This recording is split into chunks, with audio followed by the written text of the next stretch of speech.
안녕하세요. 저는 건강한 20대 청년입니다. 저는 연상의 유부녀를 사랑했었습니다. 그 상대는 같은 아파트에 사는 유부녀입니다. 그녀는 제가 고3 때 저희 윗집으로 이사를 왔습니다. 그 뒤로 종종 마주칠 수 있었던 사람입니다. 처음 이사를 왔을 때 작은 케이크를 돌렸습니다. 그때 처음 그녀를 보았고 한눈에 반했죠. 내 눈에는 너무 아름다운 사람이었습니다. 유치원 다니는 딸아이가 있던 아줌마인데도 불구하고 날씬한 몸매와 큰 눈이 너무 매력적인 사람이었죠. 말투도 엄청 예의 바른 그런 사람이었죠. 아이가 있어서 조금 시끄러울 수 있다고 하더군요. 최대한 주의시키겠다고 이해를 해달라고 하셨습니다. 저는 괜찮다고 아이니까 이해한다고 말을 했지요. 잠깐 대화를 하는 것만으로도 가슴이 설레었죠. 그리고 그녀가 주는 케이크를 받아들었습니다. 저녁에 부모님께도 그런 상황은 말씀을 드렸습니다. 당시 제가 고3이라 부모님이 소음에 예민한 상황이었습니다. 하지만 제가 괜찮다고 하니 딱히 말은 안 하시더군요. 그리고 생각보다 아이의 발소리는 크지 않았습니다. 그런데 가끔씩 윗집에서 큰 소리가 나곤 했습니다. 아무래도 남편과 싸우는 것처럼 큰 소리가 났었습니다. 그럴 때면 조용히 윗집 복도로 올라가 보곤 했습니다. 일주일에 한 번 정도는 남편과 대판 싸우는 듯 했습니다. 아무래도 아저씨가 술에 취하면 싸우는 것 같았죠. 자세한 사정은 모르지만 아줌마가 불쌍하게 느껴졌습니다. 아줌마는 아침마다 아이를 유치원 버스에 태웠습니다. 아줌마는 당시 맞벌이를 하시는 중이었습니다. 그래서 아침 일찍 아이를 유치원 버스에 태우셨죠. 그래서 저도 되도록이면 그 시간에 맞춰서 나갔습니다. 그러다 보니 자연스럽게 마주치는 일이 많았죠. 아줌마와 딸이랑 그렇게 만나서 인사를 나누었습니다. 자주 마주치다 보니 딸아이와도 금방 친해졌습니다. 제가 장난도 쳐주고 하니 아이가 좋아했죠. 아이와 가까워지니 아줌마와도 금방 가까워졌습니다. 그래서 짧지만 이런저런 대화를 나누었지요. 제가 수능을 본다며 엿도 사주셨고 응원도 해주셨죠. 결정적으로 가까워진 계기는 제 진로 문제 때문이었습니다. 사실 저는 그때 어떤 학과를 가야 할지 생각이 없었습니다. 그냥 조건 맞는 곳에 입학한다고만 생각을 했었죠. 그런데 어느 날 어떤 전공을 할 건지 물으시더군요.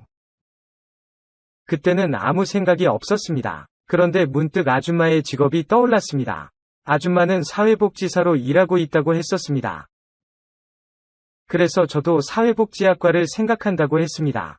그러자 아줌마가 엄청 반가워 하시더군요. 그러면서 사회복지학과에 대한 이야기를 하시더군요. 처음으로 아줌마가 저보다 말이 많아진 순간이었죠. 저는 이 기회를 놓치고 싶지 않았습니다. 그래서 사회복지학과에 대해서 질문을 계속했지요. 하지만 대화를 나눌 수 있는 시간이 너무 짧았습니다. 그래서 진로 상담 좀 해주시면 좋겠다고 말씀을 드렸죠. 아줌마는 흔쾌히 승낙을 하셨습니다. 그날 아파트 놀이터에서 아줌마랑 한참 대화를 나누었습니다. 그렇게 대화를 나누는 것은 처음이었습니다. 물론 부모님께도 말씀을 먼저 드렸습니다. 진로 상담을 받는다고 하자 부모님도 좋아하시더군요. 그래서 이런저런 조언을 받게 되었고 저는 정말로 사회복지학과에 합격을 하게 되었습니다. 그 뒤로 아줌마와는 진짜 많이 친해졌습니다. 그리고 제 마음속에서도 아줌마를 향한 애정이 더 커졌죠. 매일 아줌마를 생각하면서 꿈을 꾼 것 같았습니다. 가끔은 아줌마가 제 연인이 되는 꿈도 꾸게 되었습니다. 꿈속에서는 그녀와 마음껏 사랑을 나누는 사이였지요. 미쳤다고 스스로 생각하면서도 멈추질 못했습니다. 그리고 아줌마는 여전히 남편과 자주 싸웠습니다. 남편이 정형외과 의사라고 들었습니다. 그리고 밖에서 보면 엄청 온순한 사람이었습니다. 그런데 집안에서는 엄청 가부장적인 사람 같았습니다. 제 눈에는 가면으로 속을 감추고 있는 그런 사람이었죠. 밖에서 착한 척하고 집에서는 폭군인 것 같았습니다. 싸운 다음 날이면 아줌마가 제 눈을 피하곤 했습니다. 저는 그런 아줌마의 모습에 마음이 아팠습니다. 그런데 어느 날 충격적인 모습을 보게 되었습니다. 아줌마가 목도리 같은 걸로 얼굴을 감싸고 있더군요. 저는 무슨 일 있냐고 물었더니 아무 일도 아니라고 했습니다. 제가 아줌마의 목도리를 손으로 잡아보았죠. 그런데 아줌마의 얼굴이 부어있더군요. 그 순간 오히려 제가 화가 치밀었지요. 그 남편이 아줌마를 때린 것이었죠. 저는 순간 막 화를 내면서 아줌마에게 소리쳤습니다. 그놈이 그런 거냐고 화를 내며 물었죠. 그러자 아줌마가 신경 쓰지 말라고 하시더군요. 잠깐 흥분한 저는 아줌마를 붙잡고 따지듯 물었죠. 덕분에 우리 둘 다 지각을 하게 되었습니다. 하지만 아줌마의 상황도 조금은 알게 되었죠. 천사 같은 그녀가 맡고 있다는 사실에 충격이었습니다. 그리고 너무 마음이 아파왔습니다. 그래서 그런 남편이랑 헤어지라고 말씀을 드렸습니다. 그때는 정말 흥분해서 이런저런 말을 막 쏟아냈죠. 그러자 아줌마가 오히려 피식 웃으셨습니다. 그래도 자기 편 들어줘서 고맙다고 하시더군요. 아줌마는 눈시울이 붉어져 있더군요. 그동안 많이 힘들었던 모양이었습니다. 저는 아줌마에게 제가 도와드리겠다고 했습니다. 그 뒤로도 가끔 윗집에서 싸우는 소리가 들렸습니다. 그럴 때면 제가 윗집으로 올라갔습니다. 그리고 일부러 문을 두드렸지요. 그러면 정말 귀신같이 집안이 조용해졌습니다. 아줌마가 놀라서 문을 열고 나오시더군요. 저는 그런 아줌마에게 살짝 윙크를 했습니다. 그리고는 일부러 큰 소리로 항의를 했습니다. 너무 시끄럽다고 조용히 좀 하자고 말이죠. 아줌마는 피식 웃었지만 제 연기는 효과가 있었습니다. 남편은 타인 앞에서는 순한 양이었습니다. 그래서 제가 문을 두드리는 순간 폭력을 멈추었죠. 제가 나타나면 아줌마도 안도의 한숨을 내쉬었고요. 당시에는 제가 아줌마를 구해야 한다고 생각했습니다. 그리고 아줌마도 자연스럽게 그걸 받아들였죠. 그건 우리만의 비밀이었습니다. 그 무렵 아줌마와 따로 대화를 나눈 적이 있었습니다. 저는 그런 남편과 사는 아줌마가 이해가 되지 않았죠. 아줌마는 남편이 처음부터 그런 사람은 아니었다더군요. 문제는 시댁에서부터 시작되었다고 했습니다. 그들은 아들을 부잣집에 장가 보내려 했다고 합니다. 그런데 아들이 부자가 아닌 여자랑 결혼을 한 것이죠. 아줌마에게 반해서 결혼을 밀어붙였다고 하더군요. 시댁에서 과도한 혼수를 요구했지만 아줌마의 형편이 그걸 맞춰올 수 없었다고 했습니다. 그 뒤로 시댁에서 아줌마를 못마땅하게 여겼고 사사건건 구박과 비난을 했다고 하더군요. 처음에는 남편도 아줌마 편을 들어주었다고 했습니다. 하지만 시간이 지날수록 남편도 시댁과 한편이 되었고 지금의 지경에 이르는 것이었습니다. 남편의 마음을 돌리려 노력도 했다고 하더군요. 이제는 아줌마도 희망을 거의 놓은 상황이었죠. 하지만 아이 때문에라도 이혼은 겁이 난다더군요. 저는 아줌마의 인생을 위해서라도 이혼을 하시라고 했죠. 아줌마와는 오래 이야기할 시간이 없었지만 종종 계단에서 아줌마를 불러내 커피도 사드렸고 잠깐씩 대화도 하곤 했습니다. 아줌마와의 비밀스런 시간들이 생긴 것이었죠. 그것만으로도 마치 우리는 같은 편이 된 느낌이었습니다. 우리만의 묘한 흥분감도 있었죠. 그러다 또 한 번 크게 문제가 생겨버렸습니다. 남편이 또 아줌마를 때린 것이었죠.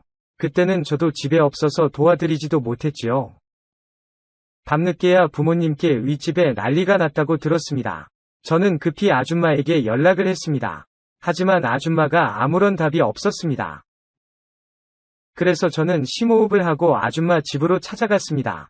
보통 싸운 날은 남편이 집을 비운다는 사실을 알고 있었죠. 그래서 조심스럽게 초인종을 눌렀습니다. 그러자 잠시 후 아줌마의 목소리가 들렸습니다. 아줌마는 문을 열지 않고 그냥 가라고 하셨죠. 하지만 제가 버티자 아줌마가 문을 열었습니다. 그런데 아줌마의 얼굴에 멍자국이 선명히 보였습니다. 저는 그대로 문을 열고 집 안으로 들어갔습니다. 딸아이가 걱정이 되었지만 그건 눈에 안 보였지요. 다행히 딸은 자고 있었고 남편은 집을 나간 상태였습니다. 저는 아줌마의 모습에 화가 나고 눈물이 났습니다. 막 답답함을 쏟아내다가 아줌마를 살폈습니다. 아줌마도 한숨을 내쉬면서 현관문을 닫으셨습니다. 처음으로 아줌마네 집 안으로 들어가게 되었죠. 저는 분노와 안쓰러움에 아줌마를 끌어안고 울었습니다. 아줌마도 그런 저를 끌어안고 펑펑 울었습니다. 저는 울면서 제발 이혼하시라고 말을 했습니다. 그리고 아줌마에게 사랑한다고 말을 했고요. 저는 충동적으로 아줌마에게 입을 맞추었습니다. 아줌마는 놀라서 저를 밀어냈습니다. 하지만 저는 이대로 물러서고 싶지가 않았습니다. 저는 아줌마를 위로하듯 한참 동안 꼭 안아주었습니다. 아줌마도 결국은 제 품에 몸을 기대며 눈물을 흘리셨습니다. 그리고 우리는 서로 사랑을 확인하게 되었습니다. 아줌마와 서로 눈이 마주치게 되었고, 아줌마도 수줍게 고개를 끄덕이며 저를 받아들이려 하셨죠. 하지만 딸아이가 투정을 부리는 소리에 정신을 차렸죠. 아줌마는 화들짝 놀라서 옷을 다시 끌어올리셨습니다. 그리고 딸아이가 있는 방으로 향했습니다. 저도 놀라서 서둘러 집을 나오게 되었습니다. 그날 이후 아줌마와는 오히려 써먹해진 느낌이었습니다. 오히려 아줌마가 저를 피하는 것 같았죠. 하지만 제 마음은 더욱 간절해지기 시작했죠. 그래서 다음날 아줌마에게 잠깐 이야기를 했습니다. 아줌마는 앞으로 서로 거리를 두자고 하시더군요. 저는 진심으로 아줌마를 좋아한다고 말을 했습니다. 그렇다고 아줌마에게 부담 주고 싶지도 않다고 했습니다. 그저 아줌마가 제발 이혼은 하셨으면 좋겠다고 말을 했죠. 아줌마 그렇게 맞고 사는 거 보면 마음이 아프다고 했습니다. 그렇게 제 짝사랑이 끝나는가 싶었는데 그 남편이 또 발작을 하고 있더군요.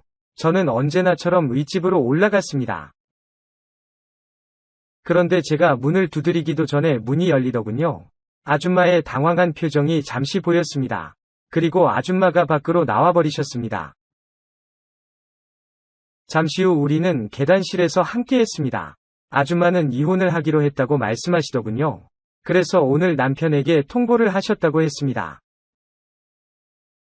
남편도 이혼에는 동의를 했지만 딸의 양육권 때문에 아줌마와 싸웠다고 하더군요. 아줌마도 딸을 잃고 싶지 않다고 했습니다.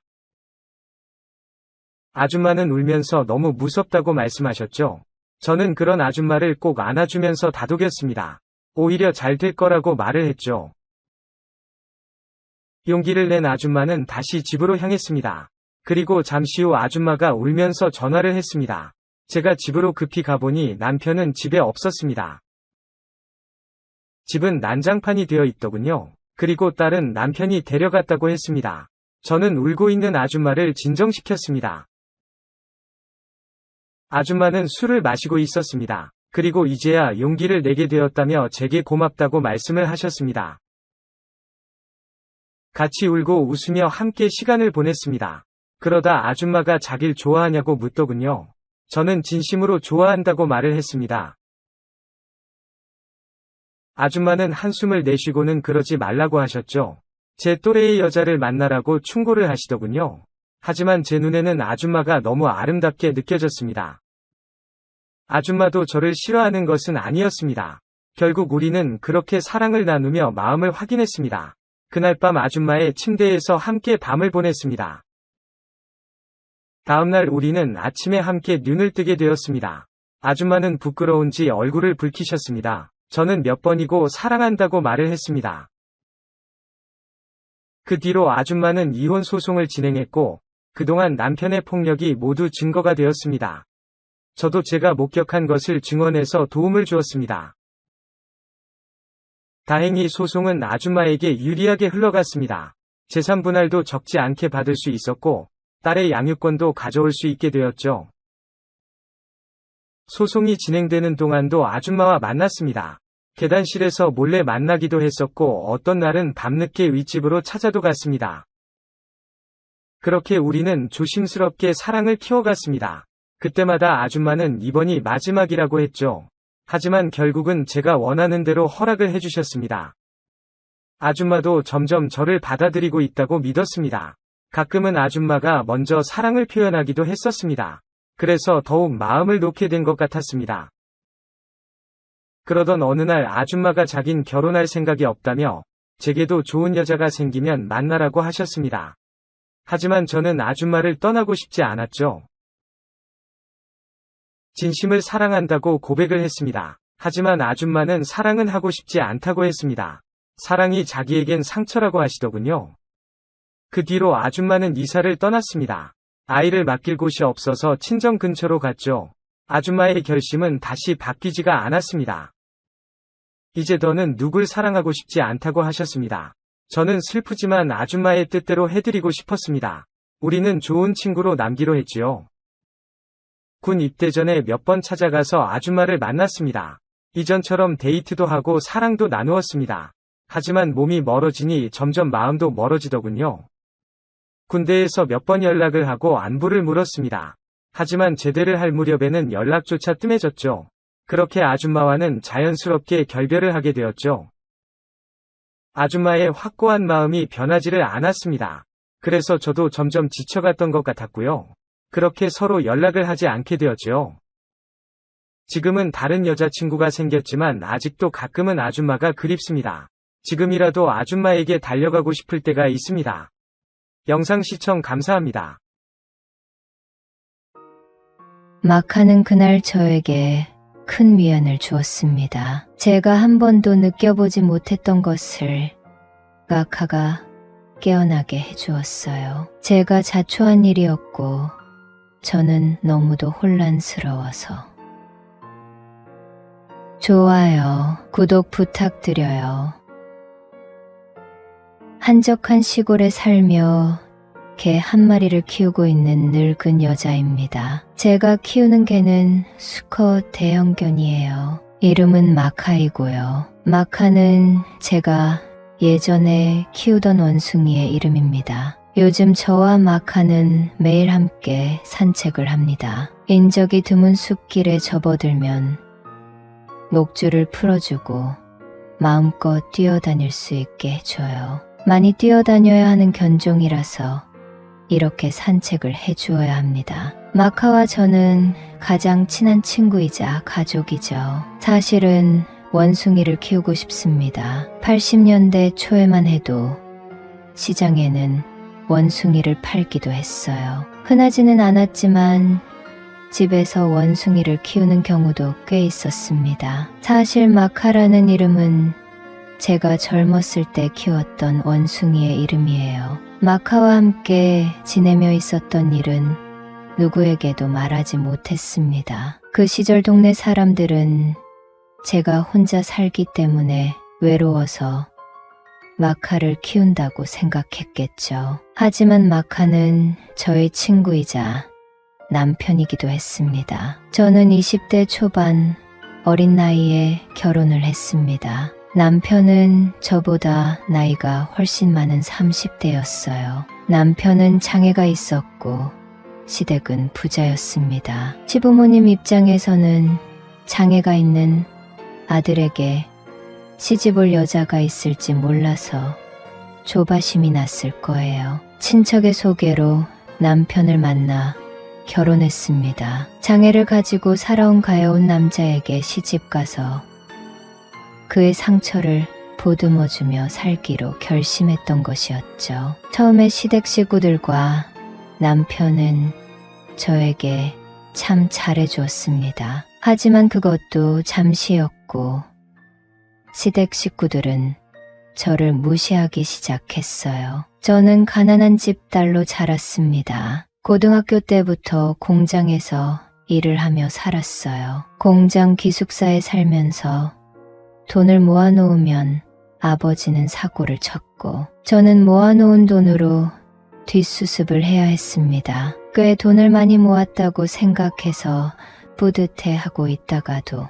한순간에 그 돈이 날아가 버리니 너무 속상하고 허무하더라고요. 아버지의 뒷수습을 2번 해주고 나니 제 통장에는 남은 돈이 없었습니다. 고등학교를 졸업하고 다니던 공장에서 열심히 일하며 지내다가 친척의 소개로 남편을 만났어요. 남편은 숫기가 없고 순박해 보이는 남자였습니다. 장애가 있었지만 장사를 열심히 하는 남자였어요. 결혼 전에 시댁이 그렇게 부자인 줄도 몰랐습니다. 그저 가여운 남자를 보듬어주고 싶어서 결혼을 결심하게 된 것이었어요. 시댁 식구들이 저를 무시하고 구박한 이유는 제가 없는 집에서 자란 것 때문이었습니다. 결혼할 때 아무것도 해온 것이 없다는 이유로 구박을 받았는데 지금 생각해보면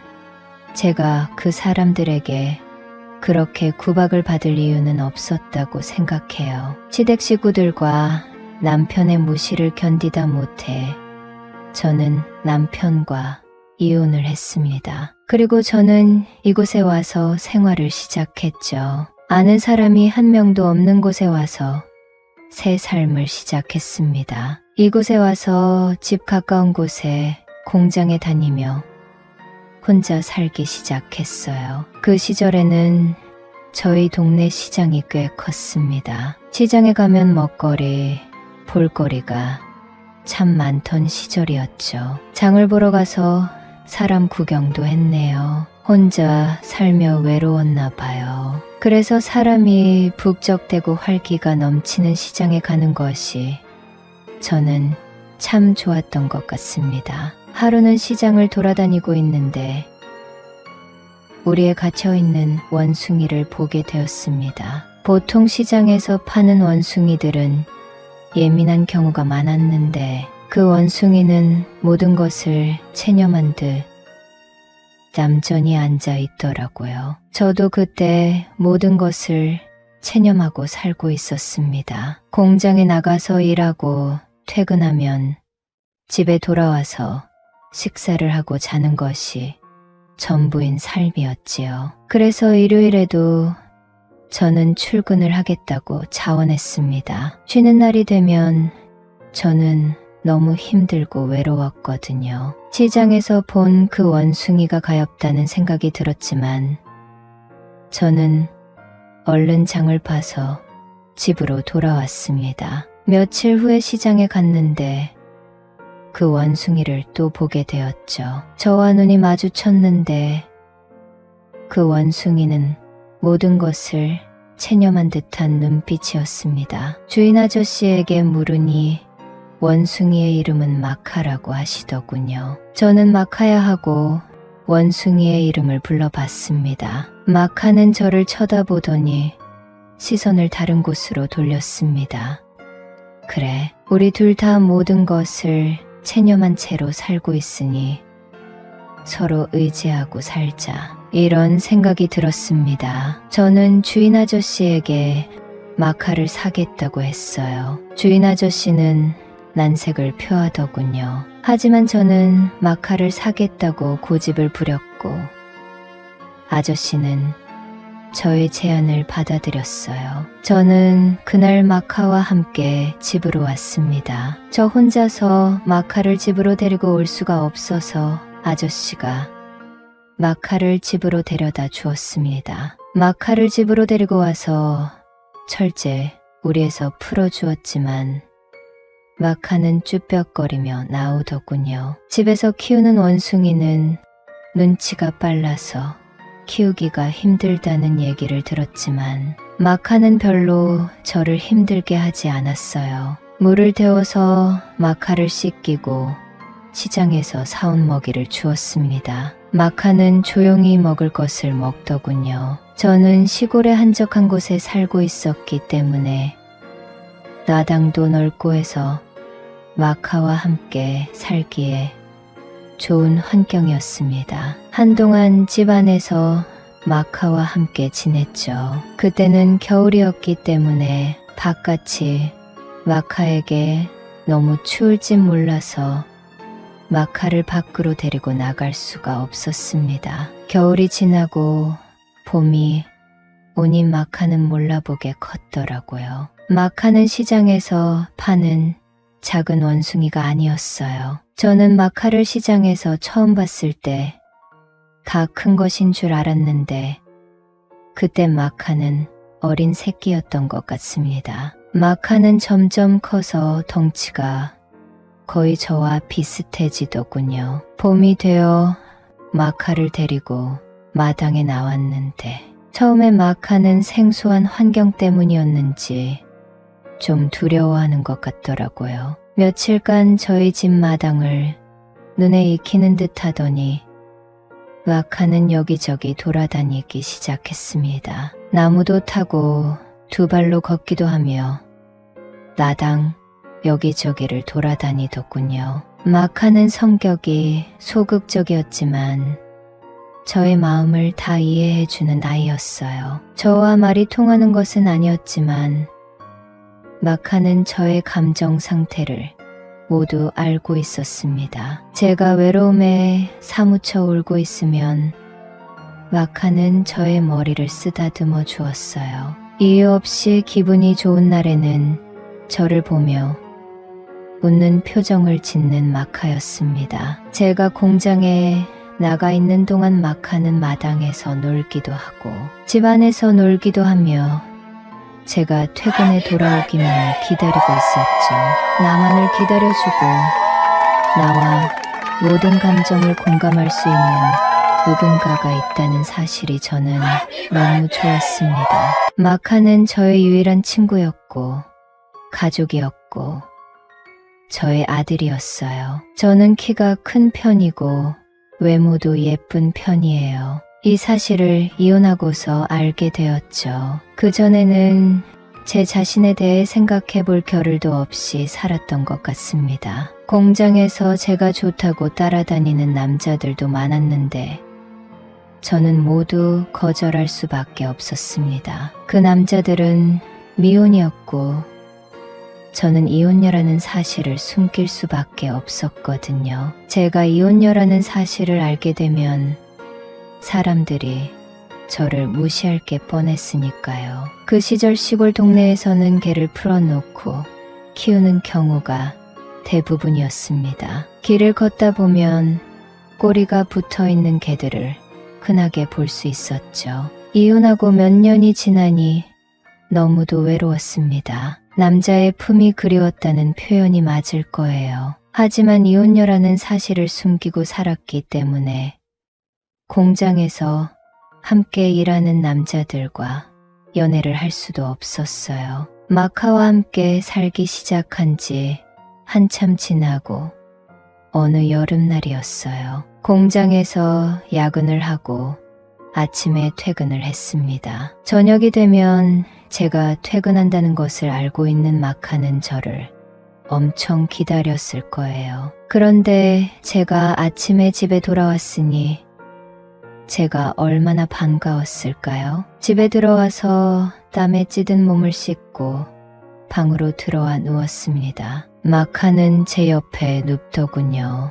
늘 그렇듯 마카는 제 머리를 쓰다듬어 주었습니다. 많은 사람들이 저에게 욕을 할 수도 있겠지만 저도 사람인걸요. 한참 젊은 나이의 여자였던걸요. 저도 모르게 자세를 취했고 마카는 저의 기대에 응해 주었습니다. 마카와 일을 치르고 수많은 생각을 했습니다. 이게 말이 되는 일인가? 내가 아무리 외로워도 어떻게 하지만 한 번도 느껴보지 못했던 감각을 마카가 깨어나게 해주었다는 것은 확실했어요. 전 남편은 그야말로 자기 볼일만 보고 끝내는 사람이었거든요. 시간상으로 보면 3분 남짓이었습니다. 공장에서 밤을 새워 일하고 들어온 날이었지만 마음이 복잡해서 잠도 안 오더군요. 마카를 보니 아무 일도 없던 것처럼 제 옆에 있었습니다. 마카는 틈만 나면 저에게 즐거움과 황홀함을 주었습니다. 퇴근 시간은 누구에게나 설레이는 시간이겠지만 저는 퇴근 시간이 너무나도 설레이고 기대감으로 가득 찬 시간이었죠. 집으로 돌아오는 발걸음은 너무도 가볍고 빨랐습니다. 마카는 저의 친구이기도 했지만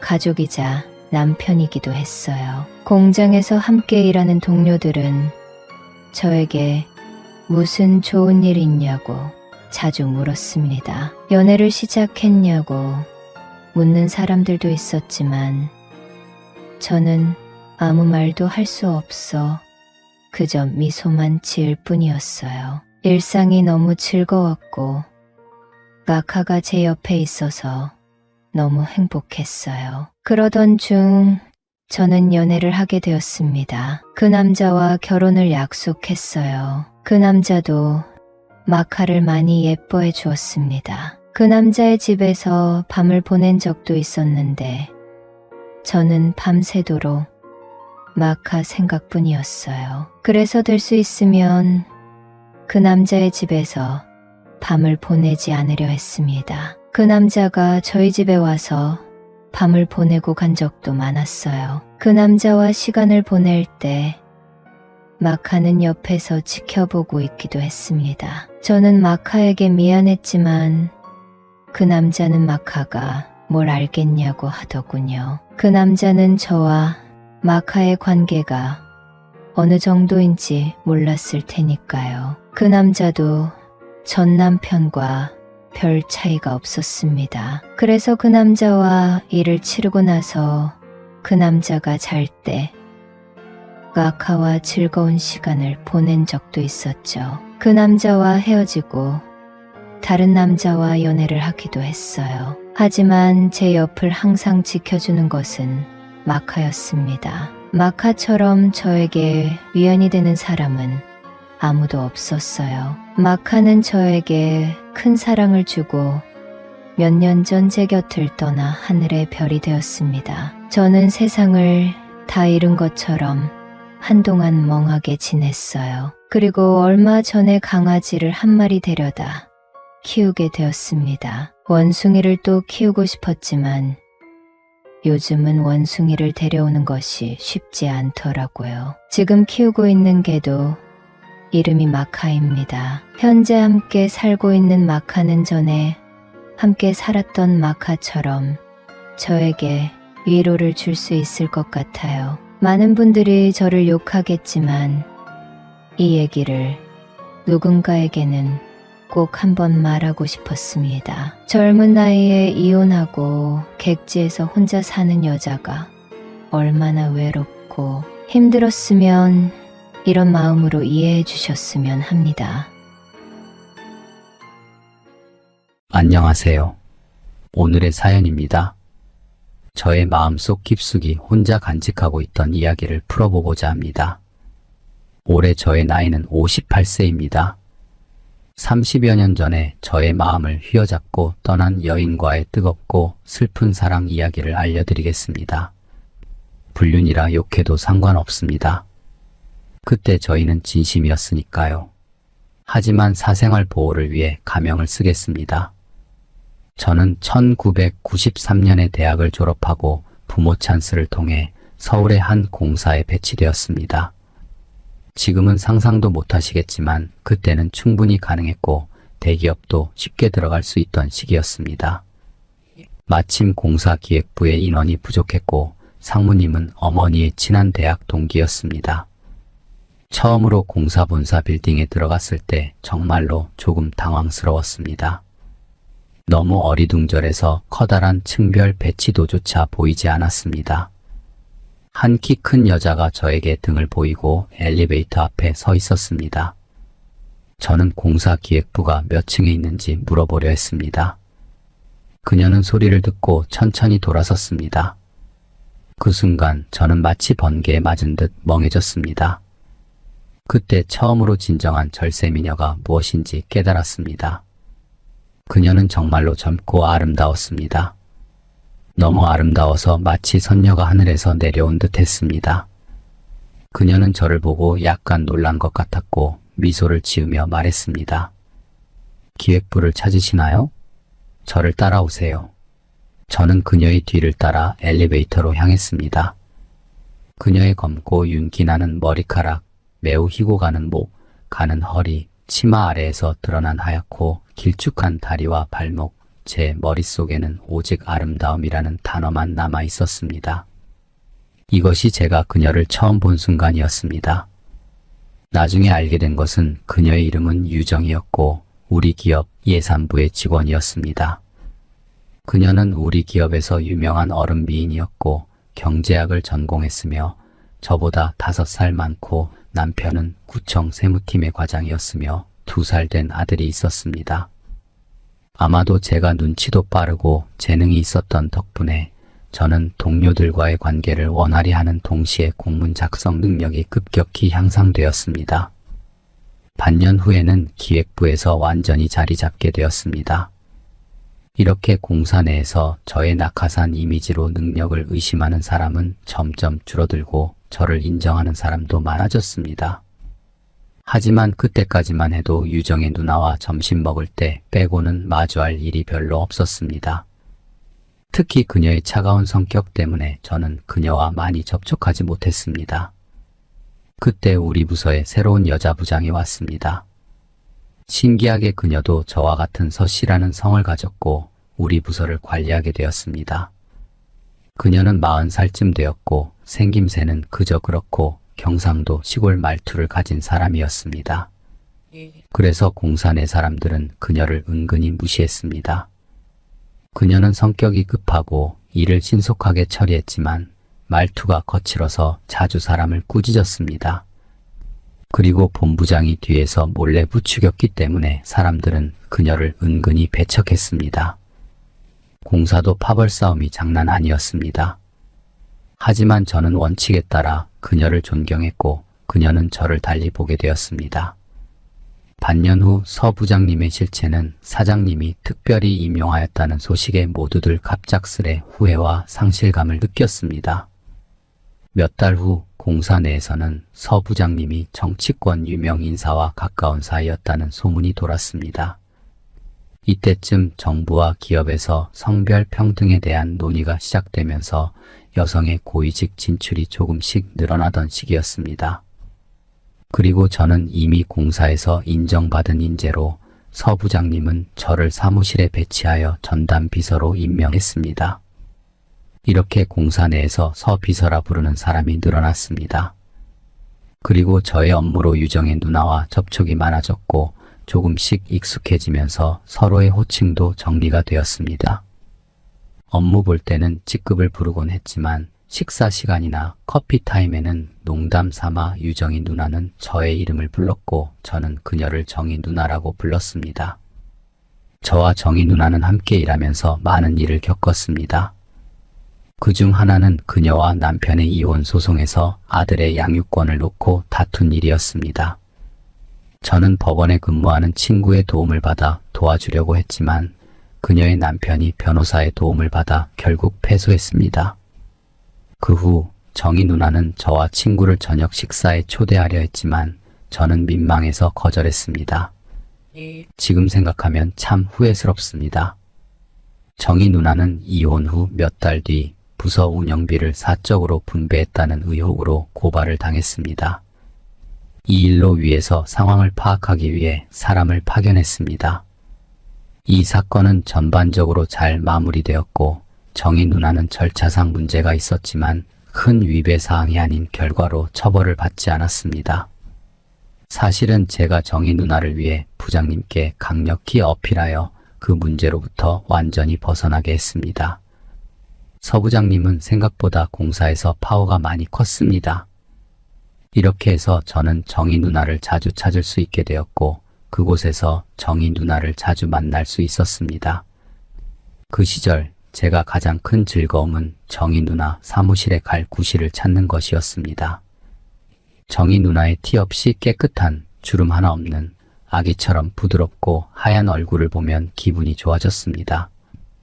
때로는 정희 누나와 농담을 주고받기도 했고 그녀도 몇 마디 받아쳤습니다. 제가 가끔 그녀를 바라보다 다른 생각에 잠기면 정희 누나는 얼굴이 빨개지며 머리를 숙였습니다. 어느 날 정희 누나와 한가롭게 대화하던 중 정희 누나는 진지하게 말했습니다. 너는 우리 가족 2명과 정말 닮았어. 하나는 내 동생인데 안타깝게도 10살 때 물에 빠져 죽었어. 또 하나는 내 아들인데 너는 내 아들과 정말 많이 닮았어. 웃을 때 가장 많이 닮았지. 저는 웃으며 대답했습니다. 정희 누나, 제가 당신 아들이랑 똑같이 생겼다고요? 그건 말도 안 됩니다. 정희 누나는 웃으며 말했습니다. 정말이야. 내가 내 아들 사진을 보여주면 알 거야. 특히 웃을 때 너는 정말 천진난만하게 눈이 작아지잖아. 내 아들과 똑같아. 내 아들은 내 동생과 똑같이 생겼어. 내가 처음 입사한 날 내 동생인 줄 알았어. 라고 말을 하며 정희 누나의 눈가가 약간 촉촉해졌습니다. 그럼 정희 누나, 나중에 누나, 아들이 저를 외삼촌이라고 불러야겠네요. 올해부터 제가 조카에게 세뱃돈을 줘야 하나요? 아니면 누나가 저에게 먼저 세뱃돈을 줘야겠죠. 안 그러면 저만 손해잖아요. 정희 누나는 웃으며 말했습니다. 넌 욕심이 참 많구나. 외삼촌 자리 하나 얻어놓고도 세뱃돈을 바라다니 참 뻔뻔하구나. 정희 누나, 누나가 제게 이렇게 좋은 기회를 주셨으니 제가 세뱃돈을 받는 건 당연하죠. 이제부터는 저를 동생이라고 불러주세요. 그 후로 정희 누나와 저는 사적으로는 항상 남매처럼 지냈습니다. 저는 이런 아름답고 천사 같은 누나가 있다는 것이 자랑스러웠습니다. 그때는 참 바보 같았죠. 마음속에 무언가의 싹을 이미 틔우고 있었는데 말입니다. 공사 내 사람들은 정희 누나가 고가의 의류를 살 때는 전혀 망설이지 않지만 동료들에게는 절대 작은 선물도 주지 않는다고 했습니다. 또한 정희 누나는 결벽증이 있어서 동료들이 그녀의 집에 놀러가고 나면 그 후에 문손잡이를 걸레로 닦는다고 했습니다. 하지만 저는 이를 어떻게 평가해야 할지 모르겠습니다. 첫째, 저는 누구에게 선물을 바라지 않았고 특히 정희 누나에게는 더더욱 그러했습니다. 둘째, 저는 정희 누나의 집에 가본 적이 없었습니다. 그녀는 일부러 공사의 사람들과 거리를 두는 것 같았습니다. 아마 너무나 아름다웠던 그녀는 혹시 모르는 피해 의식이 있었던 것 같습니다. 그 시절 사무실 성희롱 같은 것은 큰 문제 되지 않았기 때문입니다. 공사 내 사람들은 정희 누나가 저에게 가장 잘해준다고 했습니다. 이는 사실이었습니다. 평소에 누군가 저에게 다가오면 정희 누나는 발길을 돌려 바로 떠났습니다. 반면 저는 정희 누나가 항상 깨끗하게 정리한 사무실에서 널브러져 담배를 피웠지만 그녀는 한 번도 눈살을 찌푸리지 않았습니다. 지금 사람들은 상상도 하기 힘들겠지만 1990년대 초반까지만 해도 흡연에 대한 사회적 인식이 지금과 많이 달랐습니다. 흡연이 비교적 자유롭게 허용되었고 실내에서 담배를 피우는 것이 일반적이었습니다. 물론 1990년대 중반부터 점차 공공장소에서의 흡연 규제가 강화되기 시작하면서 실내 흡연 금지 조치가 확대되었고 공기업에서도 흡연 구역을 지정하거나 금연을 시행하는 경우가 늘어났습니다. 1995년은 제가 가장 자신감을 가졌던 해였습니다. 저는 서부장님과의 관계가 점점 더 좋아졌고 우리는 무슨 일이든 터놓고 이야기할 수 있는 사이가 되었습니다. 저의 실력도 점점 강해지고 공사 내에서 저의 입지도 점점 더 굳어졌습니다. 그래서 승진도 동기들보다 빨랐습니다. 그때 저는 마치 권력과 위엄을 가진 비서가 된 것 같았습니다. 그해 정희 누나에게는 큰 변화가 있었습니다. 5월 초에 그녀를 이혼 전부터 끈질기게 구애하던 모 제조회사 사장과 재혼했습니다. 불륜은 아닙니다. 전 남편이 먼저 상간녀와 바람 피는 바람에 이혼했거든요. 그때 증거만 있었다면 전 남편은 큰 처벌을 받았을 겁니다. 하지만 불행하게도 그달 말에 전 남편과 아들이 교통사고로 사망했습니다. 그리고 11월에는 두 번째 남편이 갑자기 회사에서 심장마비로 사망했습니다. 공사 내에서 그녀가 불행한 저주받은 사람이라며 멀리해야 한다며 좋지 않은 소문이 돌았습니다. 그녀의 주변 사람들이 연이어 사망하니 좋은 인식이 있을 수 없었죠. 그 시기에 저는 정희 누나가 무너질까봐 정말 걱정되었습니다. 하지만 정희 누나는 강하게 이겨냈고 사람들 앞에서 약하거나 좌절하는 모습을 보여주지 않았습니다. 사람이 없는 저 앞에서만 펑펑 울며 슬픈 감정을 표현하곤 했습니다. 그 후 여전히 그녀의 웃는 모습을 보기 어려웠지만 저만은 그녀를 미소 짓게 할 수 있었습니다. 하지만 그런 기회는 많지 않았습니다.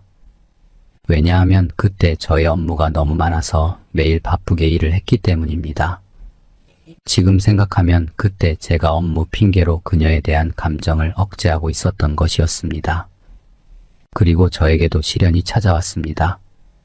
1996년 3월 서부장님은 저의 강력한 만류에도 불구하고 새로 승진한 사장님과 충돌했습니다. 원래 사장님은 정년으로 퇴직하고 모 기업 고문으로 들어간 후였습니다. 4월부터 공사는 경제적 이유로 서부장님을 조사하기 시작했습니다. 공사 내 분위기가 무거워졌고 사람들은 하나둘씩 서부장님과 거리를 두기 시작했습니다. 저는 여전히 서부장님의 곁에 머물며 낮에는 사무실의 대부분 일을 맡고 밤에는 끝없는 보고서를 준비했습니다. 외부에서 저를 찾는 사람들은 점점 줄어들었습니다.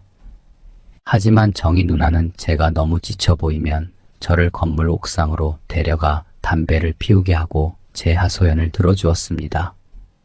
그녀는 조용히 제 옆에 앉아 제 이야기를 듣고 가끔은 안타까운 한숨을 내쉬곤 했습니다. 9월까지 서부장님에 대한 직접적인 증거는 나오지 않았지만 그는 결국 버티지 못하고 지역의 지사로 전임되었습니다.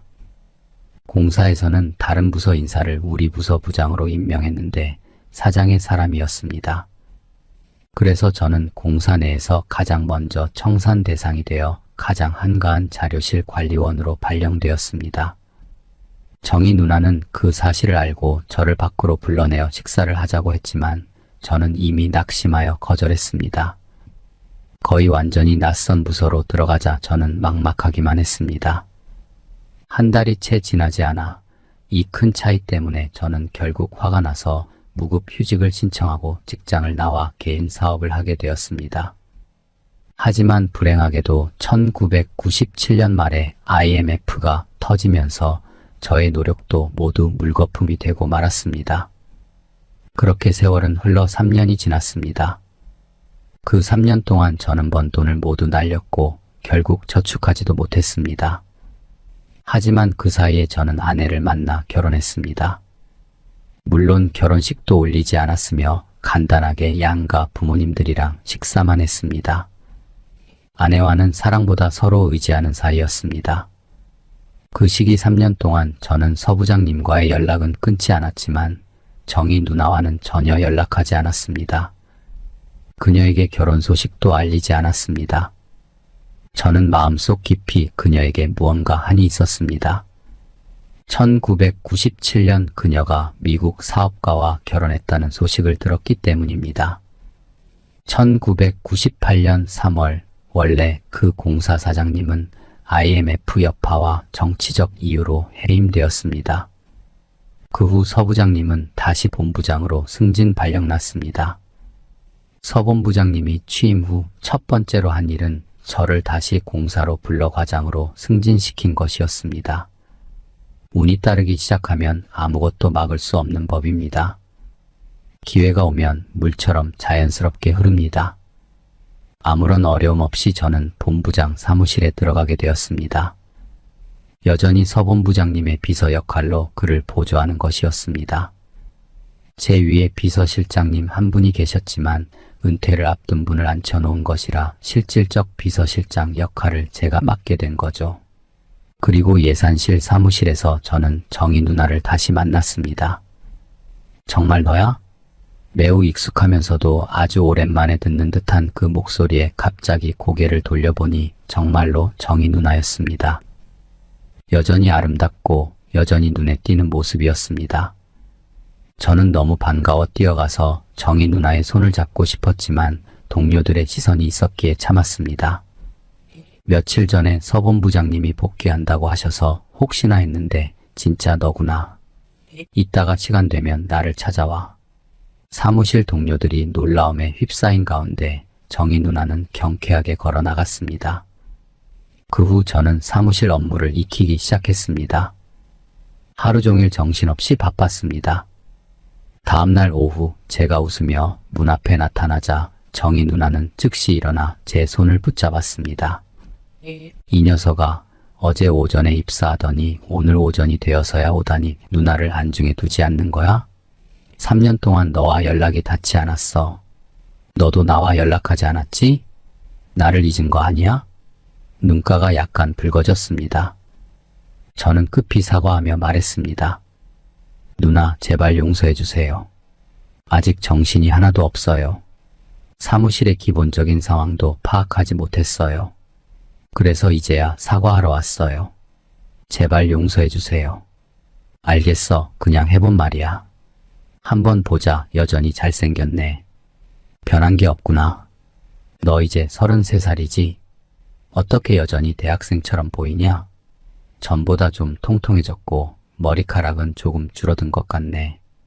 결혼도 했고 곧 아빠가 된다면서. 결혼 같은 큰일도 알리지 않고 정말 나를 잊었구나. 말을 하며 눈가가 다시 촉촉해졌습니다. 정희 누나 정말 억울해요. 결혼식도 안 했어요. 어서 앉으세요. 제가 어떻게 그녀를 꼬셨는지 말씀드릴게요. 제가 변하지 않았다고 하지만 누나도 처음 봤을 때 그대로네요. 진심입니다. 정희 누나는 정말로 변함이 없었습니다. 여전히 6, 7년 전에 그 어른 미인이었습니다. 최소한 제 눈에는 아무 변화가 없었습니다. 오늘 정희 누나의 복장은 우리가 처음 만났을 때 입었던 옷과 비슷한 꽃무늬 원피스였습니다. 저는 더 이상 아무것도 모르는 단순한 청년이 아니었습니다. 지난해 8월 정희 누나는 또 다른 멋진 사업하는 사람과 결혼했습니다. 그는 50대 초반이었고 미국과 한국을 오가며 사업을 하는 분이신데 업무상 11월에 미국으로 돌아간 후 다시 돌아오지 않았지만 매월 한 번씩 돈을 보내고 있었습니다. 사실 그때 저는 왜 그녀가 계속 결혼을 집착하는지 잘 몰랐습니다. 정말 남자의 환장하나 싶기도 했습니다. 이 몇 번의 결혼을 통해 정희 누나는 많은 돈과 집을 얻었지만 2, 3년 동안 그녀의 부모님까지 차례로 세상을 떠났고 그녀는 정말로 외로운 사람이 되었습니다. 이 녀석아, 가끔은 누군가와 이야기를 나누고 싶어도 너를 찾을 수가 없었어. 모든 일을 마음속에 담아두어야 했어.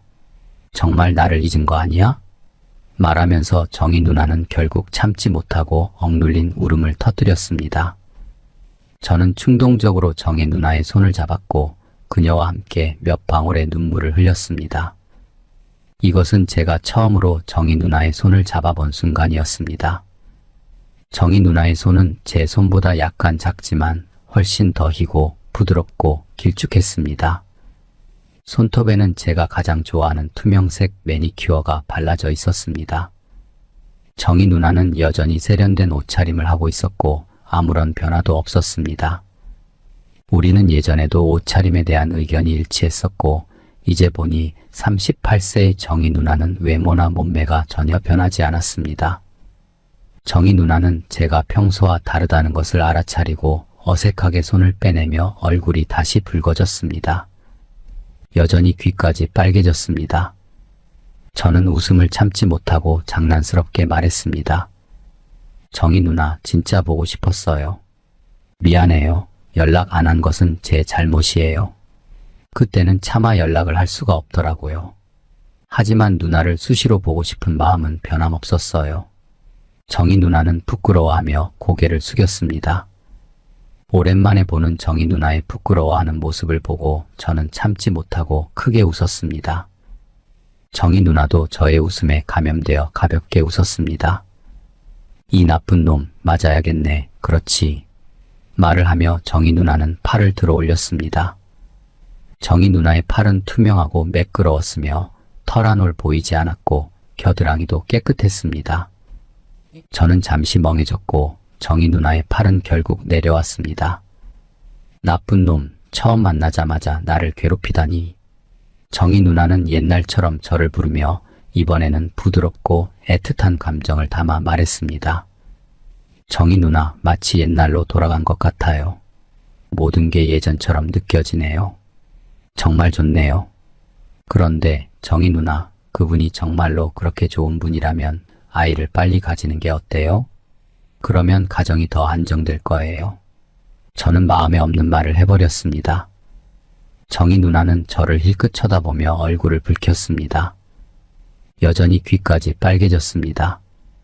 그녀가 두 번째 결혼을 했을 때도 제가 같은 제안을 했었는데 그때도 같은 반응을 보였었습니다. 이번 긴 대화를 통해 저는 정희 누나와 다시 친밀한 남매 관계로 돌아갔습니다. 공사의 남자 동료들은 저를 부러워하고 질투했습니다. 정희 누나가 없을 때마다 동료들이 이 일을 가지고 저를 놀리면 저는 언제나 웃으며 넘기고 태연하게 대처했습니다. 사실 저와 정희 누나만이 우리가 더 이상 예전의 순수한 관계로 돌아갈 수 없다는 것을 알고 있었습니다. 나이가 들면서인지 정희 누나의 옷차림은 점점 더 개방적으로 변해갔고 저와 정희 누나 사이의 농담도 점점 성적인 뉘앙스를 띠기 시작했습니다. 며칠 동안 제가 그녀의 사무실에 들르지 않으면 정희 누나는 기분이 나빠져서 머리를 풀고 더 매력적으로 보이려 했습니다. 정희 누나의 남편은 4월 말에 한 번 왔지만 한 달도 채 되지 않아 다시 돌아갔습니다. 6월에 들어서면서 좋은 일은 거의 없고 불운한 일이 계속되었습니다. 저희 아내는 공무원인데 임신 중이라 몸이 힘들다 보니 직장에서 스트레스 받으면 저에게 점점 불만을 나타내기 시작했습니다. 저도 오랫동안 부부관계를 못해서 참는데 많이 힘들었습니다. 7월 초 저는 비서실 차장으로 승진했습니다. 원래 비서실장이었던 분은 정년 퇴직하면서 제가 실질적 비서실 책임자가 된 셈입니다. 8월 하순 아내가 예쁜 남자아이를 낳았습니다. 정말 예쁜 아이였습니다.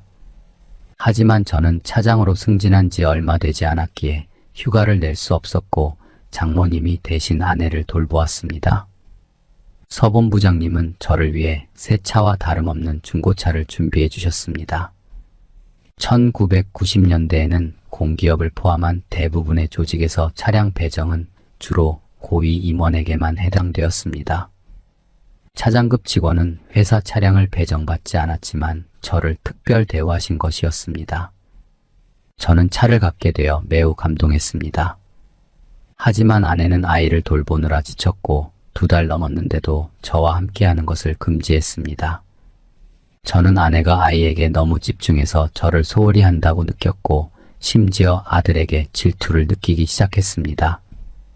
이때 저를 위로하고 이해한 사람은 정희 누나뿐이었습니다.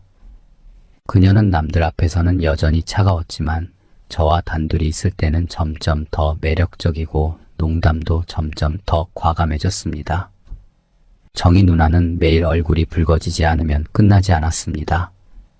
그럴 때마다 그녀는 여전히 머리를 숙이고 얼굴이 귀까지 빨개졌습니다. 저는 이미 그녀에게 강한 끌림을 느꼈습니다. 추석 연휴가 끝난 후 공사에서 지방에 갈 업무가 생겼습니다. 그때 여러 명이 같이 내려갔는데 그 중에 정희 누나가 포함되었습니다. 아내에게 제가 다음날 출장 가는 것을 알렸고 5, 6일 동안 집을 비울 것을 얘기했습니다. 아내는 약간 불쾌했지만 어쩔 수 없는 일이었습니다. 우리는 아침 일찍 버스를 동원해 지방으로 향했고 정희 누나는 조용히 저 옆에 앉아 있었습니다. 그리고 그녀의 하얗고 매끄러운 얼굴이 빨갛게 물들었습니다. 정희 누나, 왜 얼굴이 빨개지세요? 저는 장난스럽게 웃으며 말했습니다. 나랑 처음 이렇게 있는 게 긴장되나요? 아니면 머릿속에 딴 이상한 생각하고 있어요? 정희 누나는 부끄러워하며 고개를 숙였습니다. 얼굴이 다시 귀까지 빨개졌습니다. 왜 그래? 너 정말 나를 이렇게 괴롭힐 거야. 정희 누나는 부드럽고 달콤한 목소리로 말했습니다. 그날 아마도 장거리 출장의 편리함을 위해서인지 정희 누나는 검은색 하이웨이 바지와 검은색 샌들, 하얀 반소매 셔츠를 입어 더욱 날씬하고 키가 커 보였습니다. 저는 버스가 이동하는 동안 자꾸만 옆자리에 있는 정희 누나를 곁눈질하게 되었습니다. 어젯밤에 잠을 잘 못 잤는지 오전 10시쯤 되자 정희 누나는 말수가 줄어들었습니다. 그녀는 휴대용 CD 플레이어를 꺼내어 저희가 좋아하는 팝송 노래를 틀고 이어폰을 건넸습니다. 정희 누나는 의자에 몸을 기대고 눈을 살짝 감은 채 가끔씩 저와 몇 마디를 나누며 편안해 보였습니다. 정희 누나가 흥얼거리는 리듬은 꽤 정확했지만 마치 춤추듯 왔다 갔다 하는 모습은 좀 웃겼습니다. 나 이 노래 좋아하는데 내가 예전부터 배우고 싶었어. 몇 번 더 들어도 될까? 그래서 우리는 한 곡을 계속 반복해서 들었습니다. 하지만 아무리 좋은 노래라도 계속 들으면 지루해지기 마련인데 특히 고온의 정오에 단조로운 고속도로를 달릴 때는 더욱 그랬습니다. 오후 1시쯤 목적지에 도착했습니다. 차에서 내리자마자 정희 누나는 완전히 얼음 미인의 모습으로 돌아갔습니다. 지정된 호텔에 들어서자 정희 누나는 처음부터 끝까지 신중하고 점잖게 행동했습니다. 제가 정희 누나의 짐을 정리해주자 정희 누나는 부드럽지만 단호하게 저를 방에서 내보냈습니다. 제 방에 돌아와 짐을 풀고 있는데 바로 옆 방에서 정희 누나의 전화가 걸려왔습니다. 어서 샤워해. 오늘 땀을 많이 흘렸잖아. 내가 내 방에 갈 테니 문 열어놔. 그녀는 왜 갑자기 이렇게 적극적으로 변했을까? 그때 저는 이해할 수 없었습니다. 저는 머리가 복잡해졌습니다. 하지만 남자라면 누구나 이 기회를 놓칠 수 없겠죠. 사실 우리는 이번에 재회하면서 서로에 대한 감정이 단순하지 않다는 것을 깨달았습니다. 저는 그렇게 아내를 배신했습니다. 아내가 이 사실을 알게 되면 어떻게 생각할까? 만약 아내가 저를 이렇게 배신했다면 저는 어떻게 반응할까? 미칠 것 같고 폭발할 것 같았습니다. 저의 가정은 어떻게 되는 걸까요? 저의 아들은? 부모님, 형제, 친척, 친구, 동료들은 저를 어떻게 볼까요? 저는 아내를 잃게 될 것입니다. 이번 일은 이렇게 끝나지 않을 것입니다. 정희 누나는 그런 사람이 아닙니다. 하지만 비밀은 없습니다. 결국 들킬 것입니다. 나는 어떻게 해야 할까요? 제 머릿속에 온갖 감정이 오갈 때 지금 아내를 생각하고 있는 거야? 정희 누나가 갑자기 물었습니다. 저는 손을 떨며 담배를 거의 떨어뜨릴 뻔했습니다. 아니요, 아니에요. 저는 머릿속이 복잡해졌고 정희 누나를 속일 수 없다는 걸 알았습니다. 결국 솔직히 말하기로 결정했습니다. 맞아요, 정희 누나. 아내를 생각하고 있어요. 정희 누나는 아무 말도 하지 않았습니다. 방 안은 고요했습니다. 에어컨에서 나오는 소리만 들렸습니다. 저는 점점 불안해졌고 머리가 하얘졌습니다. 정희 누나가 울고 있었습니다. 정희 누나, 왜 울어요? 사실 나는 오래전부터 너를 좋아했어. 공사에 있을 때부터. 하지만 나는 이혼하고 아이가 있는 여자이고 너보다 나이도 많아서 가능성이 없다고 생각했어. 그래서 감히 더 생각하지 못했어. 한때는 너를 떨쳐내려고 했어. 하지만 너는 항상 이렇게 나를 붙잡고 있어서 난 계속해서 널 생각하게 돼. 결국 너를 잊기 위해서 결혼했지만 그 사람은 단명했어. 96년에 내가 공사를 떠났을 때 나는 너를 잃어버린 것 같아 마음이 아팠지만 한편으로는 더 이상 널 보지 않아도 되어 기뻤어. 널 잊을 수 있을 거라고 생각했지. 하지만 내가 무급 휴직을 신청하고 떠났다는 소식을 들은 후 나는 계속해서 내 소식을 알고 싶어 했어. 사람들에게 너에 대해 묻고 다녔지. 그제서야 내가 널 잊지 못하고 있다는 걸 깨달았어.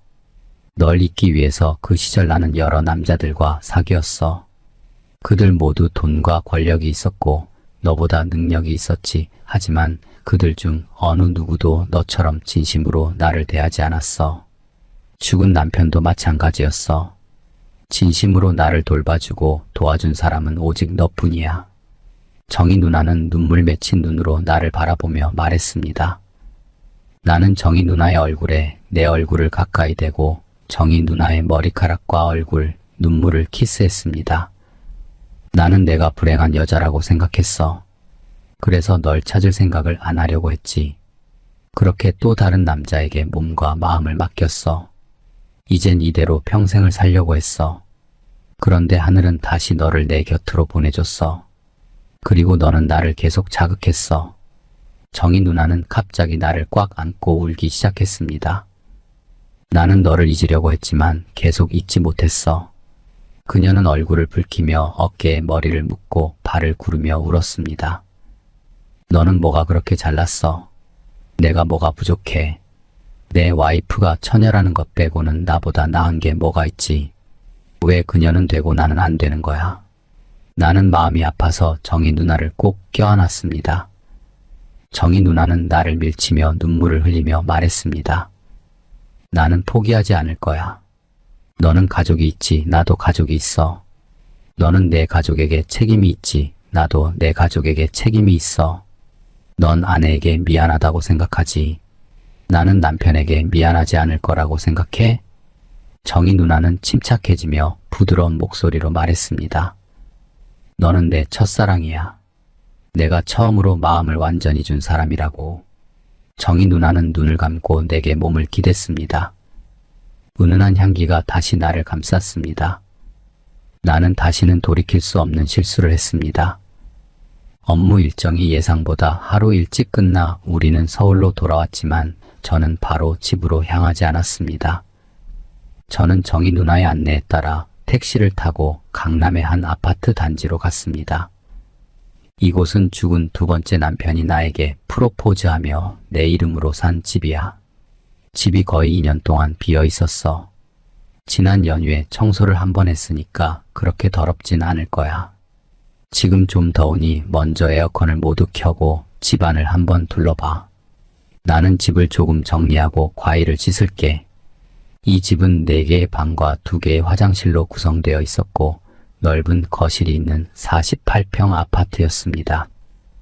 거실 밖의 발코니도 충분히 커서 탁구대를 놓을 수 있을 정도였습니다. 집 전체의 인테리어는 정말 화려했습니다. 고급 호텔을 방불케 하는 인테리어로 처음으로 집도 이렇게 꾸밀 수 있다는 것을 알게 되었습니다. 돈이 많으니까 참 좋군요. 이렇게 호화로운 집을 보니 나도 모르게 스스로 초라하게 느껴지고 부러움과 함께 약간의 분노가 섞여 있기도 했습니다. 너는 아직 젊잖아. 이건 아무것도 아니야. 너는 세상에서 가장 훌륭한 남자야. 이런 것들은 모두 외적인 것일 뿐이야. 이렇게 호화로우면 뭐하니? 죽은 남편은 여기서 거의 생활하지도 못하고 돌아갔어. 우리는 이렇게 평범하고 안전하게 살아가면 돼. 진짜 건강하게 사는 게 제일 중요해. 그녀는 교통사고로 돌아간 첫째 아들도 생각난 모양인지 눈시울이 붉어졌습니다. 정희 누나, 당신은 정말 많은 것을 겪었어요. 그리고 이 모든 게 당신 잘못이 아니에요. 당신은 진짜 어떻게 이런 힘든 일들을 이겨낼 수 있었을까요? 옆에서 지켜주지 못해 미안해요. 저는 그녀를 꼭 품에 안고 머리를 감싸 안았습니다. 정희 누나는 저에게 부드럽게 키스하며 말했습니다. 널 이렇게 내가 데리고 살 수 있으면 얼마나 좋을까? 문제는 내가 아내와 아들을 떠날 수 없다는 거야. 나는 말문이 막혔습니다. 알겠어. 내가 더 이상 말하지 않을게. 너를 난처하게 하지 않을게. 오늘부터 점심시간에 여기서 쉬어. 집에 돌아오자 아내는 매우 기뻐하며 며칠 동안 못 본 사이에 있었던 일들을 쉴 새 없이 이야기했습니다. 여보, 이제 아들이 정말 잘 웃어 등등 말입니다. 마치 몇 달 동안 떨어져 있었던 것처럼 말이죠. 그 후 며칠 동안 나는 마치 꿈속에 사는 듯한 기분이 들었습니다. 월요일부터 금요일까지 매일 아침 정희 누나는 일찍 퇴근하여 나를 위해 점심을 준비해 주었습니다. 그러나 정희 누나는 직장에서 나와는 절대 장난을 치지 않았고 가끔 내가 장난을 치면 얼굴을 붉히고 얼른 자리를 피했습니다. 정희 누나의 또 다른 특징은 직장에서 매우 정중한 옷차림을 하고 머리를 단정하게 묶고 모든 사람에게 공손하게 대했다는 점입니다. 그녀의 얼굴은 항상 말할 수 없는 부드러움을 발산하고 있었습니다. 저는 아내에게 미안한 마음이 들어 저녁에는 집에 돌아오자마자 저녁을 준비하고 빨래와 아기의 기저귀를 빨며 아내의 불평을 기꺼이 받아들였습니다. 공적인 일이 아니면 주말에도 집에서 한 발자국도 나가지 않았습니다. 이렇게 해서 아내는 다시 저에게 순종적으로 변했습니다. 마치 아들이 태어나기 전처럼 말이죠. 이런 꿈 같은 생활 속에서 저는 가끔 꿈을 꾸며 언젠가 아내와 함께 행복한 가정을 꾸리기를 바랐습니다. 그러나 아내 앞에서는 정희 누나에 대해 절대 말하지 않았습니다. 마치 아무 일도 없는 것처럼 행동했습니다. 정희 누나도 아내에 대해 물어보면 항상 단호하게 거부했습니다. 크리스마스가 다가오자 정희 누나는 계속해서 저에게 새해 연휴에 하루를 같이 보내자고 졸랐습니다. 저는 확실히 약속했습니다. 크리스마스 이브에 아내가 목욕하는 틈을 타서 정희 누나에게 전화를 걸었고 정희 누나는 기뻐서 울었습니다. 그러나 부모님이 우리 가족을 친정 연휴 동안 함께 보내자고 요구하셨습니다. 손자가 점점 사랑스럽고 활발해지는 것을 보며 부모님은 가족의 중요성을 다시 깨달은 것 같았습니다. 손자를 보며 환하게 웃는 부모님의 얼굴을 보니 저는 부모님을 실망시킬 수 없었습니다. 결국 매일 부모님 곁에서 행복한 가족 시간을 보냈습니다. 이렇게 해서 정희 누나와 함께 하루를 보내겠다는 약속은 지키지 못했습니다. 저는 출근 후 곧바로 정희 누나의 사무실로 가서 사과했습니다. 그러나 정희 누나는 고개를 숙이고 저를 쳐다보지도 않았습니다. 말없이 그냥 앉아 있었습니다. 저는 어색하게 물러나야 했습니다. 며칠 동안 정희 누나는 점심에 저를 기다리지 않고 혼자 먼저 떠났습니다. 몇 번 점심에 정희 누나의 집으로 갔지만 정희 누나는 오지 않았습니다. 가끔 일부러 넉살스럽게 장난을 쳐도 정희 누나는 여전히 고개를 숙이고 저를 쳐다보지 않으며 아무 말도 하지 않았습니다. 어느 날 정희 누나는 저를 두고 조용히 울며 사무실로 들어가 문을 잠갔습니다. 그 사건 이후 저는 정희 누나가 점점 더 수척해지고 차갑게 변하는 것을 느꼈습니다. 그 후로 정희 누나는 저를 피하기 시작했습니다. 그 사건 이후 저는 정희 누나를 대할 때 매우 어색하고 불편함을 느꼈습니다. 그래서 서로의 어색함을 피하기 위해 정희 누나를 가능한 피하려고 했습니다. 그 이후로 저는 쉽게 화를 내고 충동적인 성격이 되었습니다. 마음속 깊은 곳에서 무엇인가를 기대하고 있었지만 아무 일도 일어나지 않았습니다. 사무실 동료들은 가능한 나를 건드리지 않으려 했습니다. 설날이 다가오면서 몇몇 여자 동료들이 그녀의 남편이 다시 왔다고 말했습니다. 저는 그 말을 듣고 미소만 지었고 어떤 반응도 보이지 않았습니다. 하지만 마음속 깊은 곳에서는 강한 질투심이 일어났습니다. 저는 핑계를 대고 저희 사무실로 들어가 고통스러운 감정을 억누르려 했습니다. 초기에 느꼈던 고통이 지나간 후 약간의 해방감을 느끼기도 했습니다. 저는 이제 정희 누나와 정말로 끝났다고 확신했습니다. 아내는 설날 준비에 들떠 있었고 저와 아들과 함께 장인 장모님 댁에 방문할 계획을 세웠습니다. 아내의 행복한 기분은 점점 저에게도 전염되었습니다. 설날 저는 용기를 내어 정희 누나에게 전화를 걸었습니다. 정희 누나는 놀라면서도 기쁘게 저의 이름을 불렀지만 곧 목소리가 차분해졌습니다. 형식적인 새해 인사만 주고받으며 감정이 담기지 않은 대화를 나누었습니다. 전화를 끊고 나서 저는 머리를 저으며 새해의 기쁨 속으로 빠져들려고 했습니다. 설 연휴가 끝나고 저는 혼자 집으로 돌아왔습니다. 아내는 장인 장모님 댁에 더 머물기로 했습니다. 연휴 다음날 출근해서는 동료들과 새해 인사를 나누고 승진과 번영을 기원했습니다. 정희 누나와 저는 서로 암묵적으로 피하고 있었습니다. 이번 설날은 제 생애 가장 외로운 설날이었습니다. 저는 매일 업무로 자신을 바쁘게 만들며 집에 늦게 돌아가도록 노력했습니다. 부모님과 형제들이 저를 초대해도 친구들이 나가자고 해도 저는 일 때문에 바쁘다고 핑계를 대며 모두 거절했습니다. 정월 대보름날 저는 오후에 사무실 동료들을 모두 집에 보내고 부모님에게 전화를 걸어 친구들과 약속이 있다고 말했습니다. 그런 다음 장인 장모님 댁으로 전화를 걸어 아내와 잠시 이야기를 나누었습니다. 그리고 사무실 문을 잠그고 휴대폰을 꺼놓고 컴퓨터 게임을 하며 시간을 보냈습니다. 갑자기 전화가 반복적으로 울리기 시작했습니다. 저는 짜증이 나서 전화 케이블을 뽑았습니다. 시간이 얼마나 지났는지 모르겠지만 갑자기 문을 두드리는 소리가 들렸습니다. 밖은 이미 어두워졌고 벽시계를 보니 거의 9시가 다 되어 있었습니다.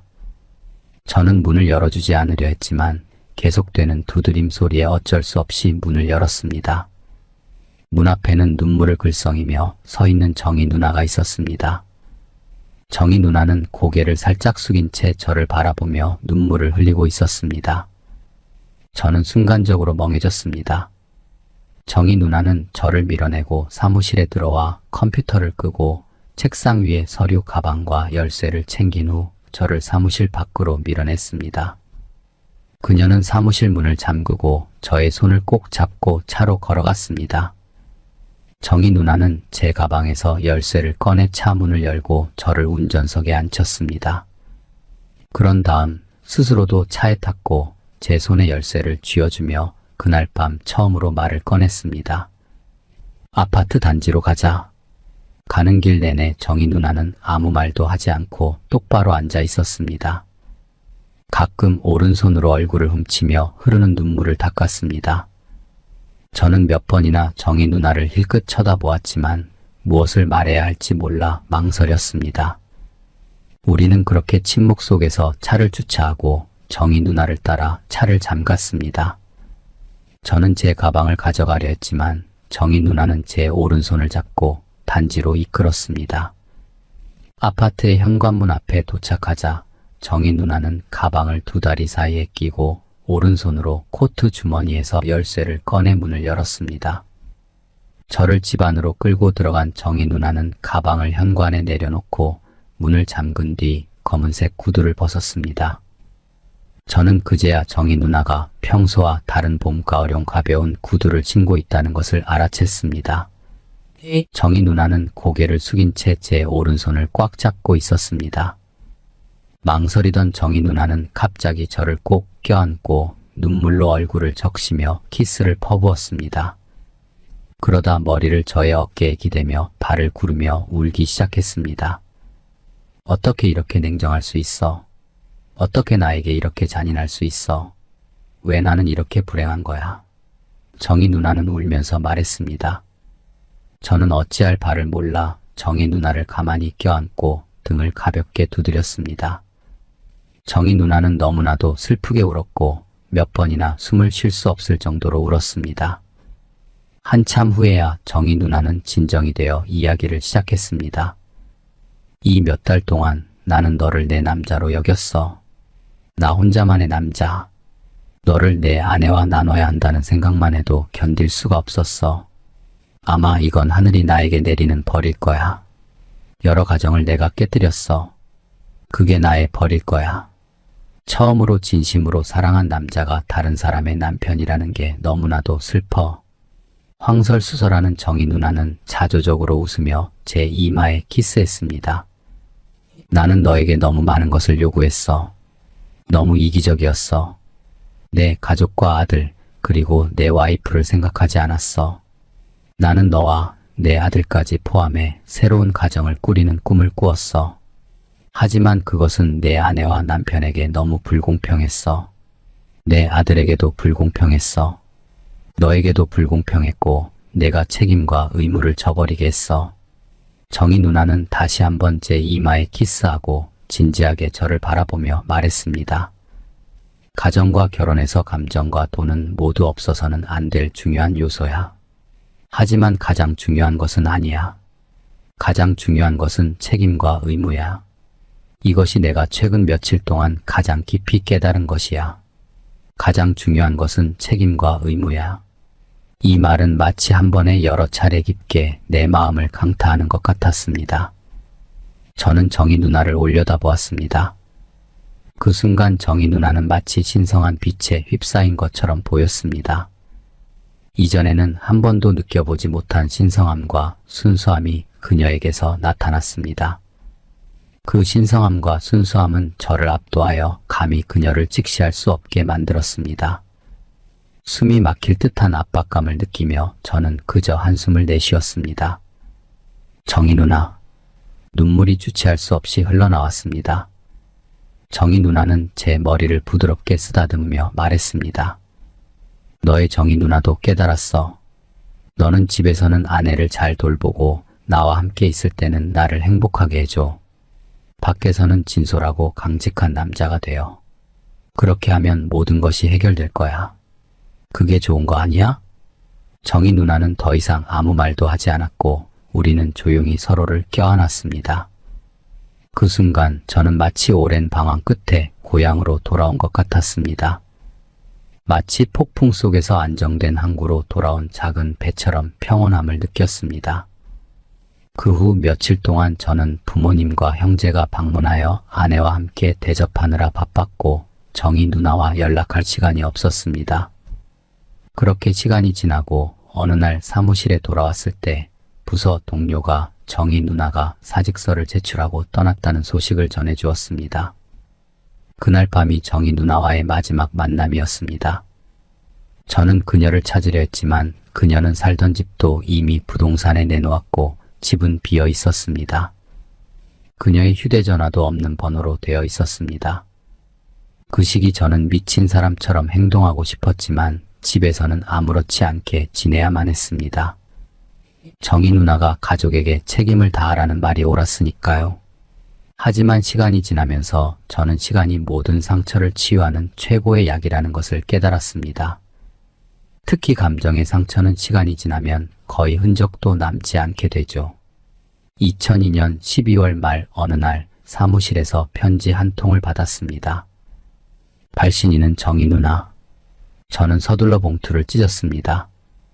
그 안에는 몇 장의 프린트된 문서와 정희 누나의 손편지가 있었습니다. 사랑하는 동현아, 마지막으로 이렇게 부르게 해주세요. 이 편지를 볼 때쯤이면 나는 미국에 있을 거야.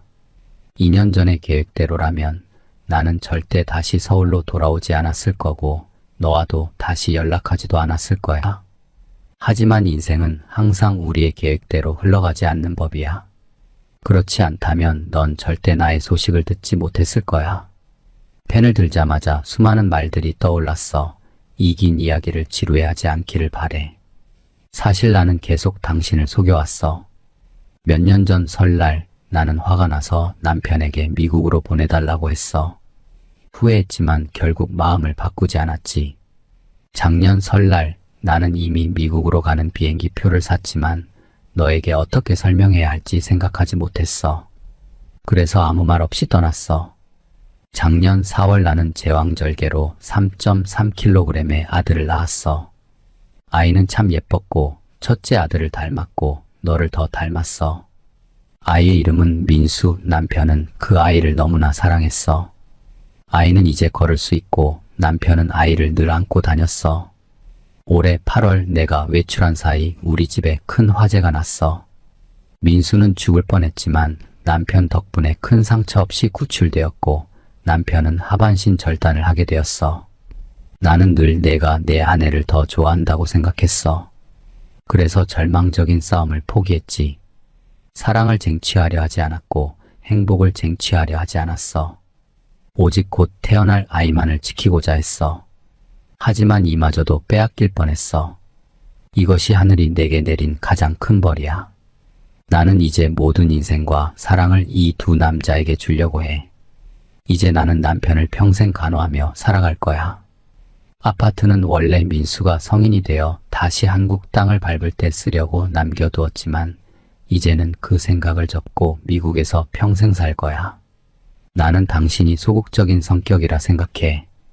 원하는 것을 쟁취하려 하지 않고 관계를 맺으려 하지 않지. 우리의 관계에서도 더 적극적인 쪽은 항상 나였어. 이번에 서울에 돌아온 김에 아파트를 4명의 이름으로 이전해주는 절차를 모두 마쳤어. 필요한 서류도 같이 보냈어. 내가 사인만 하면 돼. 나는 이 아파트를 더 이상 쓸 일이 없어. 돈도 필요하지 않아. 그래서 너에게 기념으로 남겨줄게. 사실 이번에 돌아오면서 너를 만나고 싶지 않았어. 너를 다시 보면 떠나지 못할까봐 두려웠거든. 하지만 몰래 내 아내를 한번 봤어. 비록 말을 걸진 않았지만 그녀에게서 나와 비슷한 점을 느꼈어.